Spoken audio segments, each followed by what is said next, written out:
da motivišemo donosioce odluka da otvore prostor za veće učešće mladih.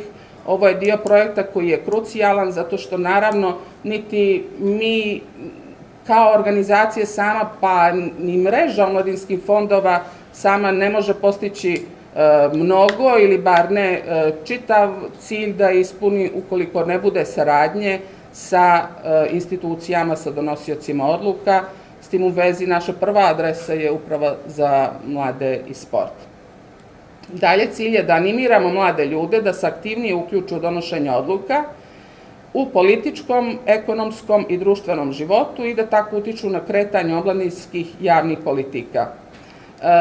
Od skoro mi u Crnoj Gori imamo zakon za mlade, takođe veoma nedavno je usvojena strategija za mlade, za period o kojem će vam Krsto nešto više govoriti i to su onako dobri uslovi ili preduslovi da cijela ova priča o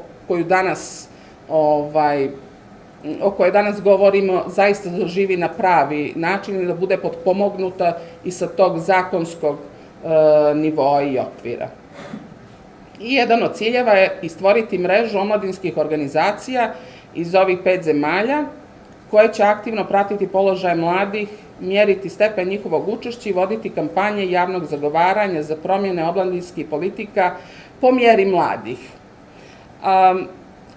Sa ovim u vezi želim da vam kažem da što se tiče mjerenja stepena učešća mladih, mi smo u ovom dijelu već uradili jednu dobru bazu koja se zove jedna osnovna ili baseline studija koja je već izmjerila dosadašnje ili trenutno stanje mladih što se tiče učešća u političkom, ekonomskom i društvenom životu u Crnoj Gori i u zemljama koje su kroz partnerstvo uključene u ovaj projekat.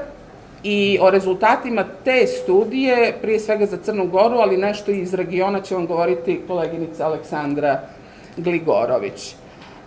Što se tiče kampanja javnog zagovaranja, po ovaj okrugli stoji naravno i jedan dio tog procesa.